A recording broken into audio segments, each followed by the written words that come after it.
شروع اللہ کے نام سے جو سب پر مہربان ہے، بہت مہربان ہے۔ اے نبی، جب تم لوگ عورتوں کو طلاق دینے لگو تو انہیں ان کی عدت کے مطابق طلاق دو اور عدت کو اچھی طرح شمار کرو، اور اللہ سے ڈرو جو تمہارا پروردگار ہے۔ ان عورتوں کو ان کے گھروں سے نہ نکالو اور نہ وہ خود نکلیں، الا یہ کہ وہ کسی کھلی بے حیائی کا ارتکاب کریں، اور یہ اللہ کی مقرر کی ہوئی حدود ہیں، اور جو کوئی اللہ کی مقرر کی ہوئی حدود سے آگے نکلے اس نے خود اپنی جان پر ظلم کیا۔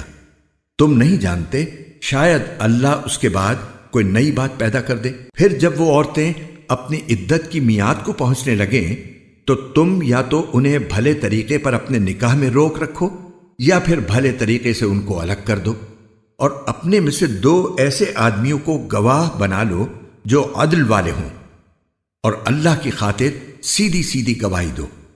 لوگو، یہ وہ بات ہے جس کی نصیحت اس شخص کو کی جا رہی ہے جو اللہ پر اور یوم آخرت پر ایمان رکھتا ہو، اور جو کوئی اللہ سے ڈرے گا اللہ اس کے لیے مشکل سے نکلنے کا کوئی راستہ پیدا کر دے گا، اور اسے ایسی جگہ سے رزق عطا کرے گا جہاں سے اسے گمان بھی نہیں ہوگا۔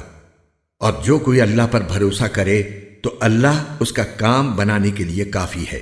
یقین رکھو کہ اللہ اپنا کام پورا کر کے رہتا ہے، البتہ اللہ نے ہر چیز کا ایک اندازہ مقرر کر رکھا ہے۔ اور تمہاری عورتوں میں سے جو ماہواری آنے سے مایوس ہو چکی ہوں، اگر تمہیں ان کی عدت کے بارے میں شک ہو تو یاد رکھو کہ ان کی عدت 3 مہینے ہے، اور ان عورتوں کی عدت بھی یہی ہے جنہیں ابھی ماہواری آئی ہی نہیں۔ اور جو عورتیں حاملہ ہوں ان کی عدت کی میعاد یہ ہے کہ وہ اپنے پیٹ کا بچہ جن لیں، اور جو کوئی اللہ سے ڈرے گا اللہ اس کے کام میں آسانی پیدا کر دے گا۔ یہ اللہ کا حکم ہے جو اس نے تم پر اتارا ہے، اور جو کوئی اللہ سے ڈرے گا اللہ اس کے گناہوں کو معاف کر دے گا اور اس کو زبردست ثواب دے گا۔ ان عورتوں کو اپنی حیثیت کے مطابق اسی جگہ رہائش مہیا کرو جہاں تم رہتے ہو، اور انہیں تنگ کرنے کے لیے انہیں ستاؤ نہیں، اور اگر وہ حاملہ ہوں تو ان کو اس وقت تک نفقہ دیتے رہو جب تک وہ اپنے پیٹ کا بچہ جن لیں۔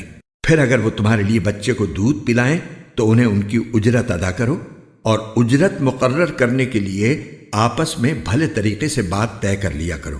اور اگر تم ایک دوسرے کے لیے مشکل پیدا کرو گے تو اسے کوئی اور عورت دودھ پلائے گی۔ ہر وسعت رکھنے والا اپنی وسعت کے مطابق نفقہ دے، اور جس شخص کے لیے اس کا رزق تنگ کر دیا گیا ہو تو جو کچھ اللہ نے اسے دیا ہے وہ اسی میں سے نفقہ دے۔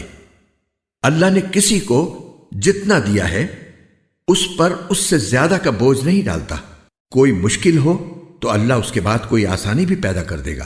اور کتنی ہی بستیاں ایسی ہیں جنہوں نے اپنے پروردگار اور اس کے رسولوں کے حکم سے سرکشی کی تو ہم نے ان کا سخت حساب لیا اور انہیں سزا دی، ایسی بری سزا جو انہوں نے پہلے کبھی نہ دیکھی تھی۔ چنانچہ انہوں نے اپنے اعمال کا وبال چکھا، اور ان کے اعمال کا آخری انجام نقصان ہی نقصان ہوا، اور آخرت میں ہم نے ان کے لیے ایک سخت عذاب تیار کر رکھا ہے۔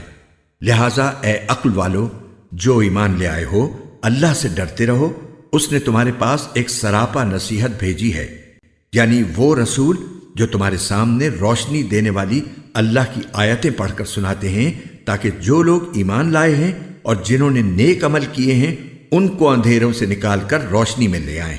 اور جو شخص اللہ پر ایمان لے آئے اور نیک عمل کرے اللہ اس کو ایسے باغات میں داخل کرے گا جن کے نیچے نہریں بہتی ہوں گی، جہاں جنتی لوگ ہمیشہ ہمیشہ رہیں گے۔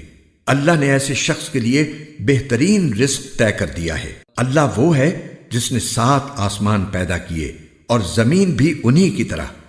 اللہ کا حکم ان کے درمیان اترتا رہتا ہے تاکہ تمہیں معلوم ہو جائے کہ اللہ ہر چیز پر پوری قدرت رکھتا ہے، اور یہ کہ اللہ کے علم نے ہر چیز کا احاطہ کیا ہوا ہے۔